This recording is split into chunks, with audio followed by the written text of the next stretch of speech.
అయ్యప్ప స్వామికి శాస్త్రాలలో ఉన్న పేరేమిటో తెలుసా అండి? ఆర్యన్, ధర్మశాస్త్ర, భూతనాథుడు అయ్యప్ప. అసలు యథార్థమునకు మీరు జాగ్రత్తగా పురాణాల లోతులను పరిశీలన చేస్తే ఆయన పేరు ఆర్యన్. ఆ పేరున్నవాడు ఇంకొకడు వీడు. ఆర్యన్ అన్న పేరు ఎవరిదో తెలుసా అండి? కేవలము ఒక్క అయ్యప్ప స్వామి. ఆర్య అంటే పూజింపదగినది, పూజింపదగినవాడు, పెద్దవాడు, గౌరవనీయుడు.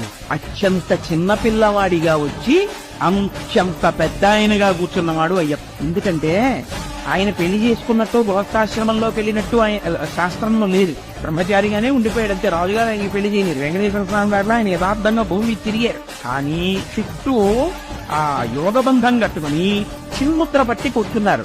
పెద్దరికం దేని వల్ల ఇస్తారు? వయసు చేత ఇవ్వరు. పెద్దరికం దేని వల్ల ఇస్తారంటే జ్ఞానము వలన ఇస్తారు.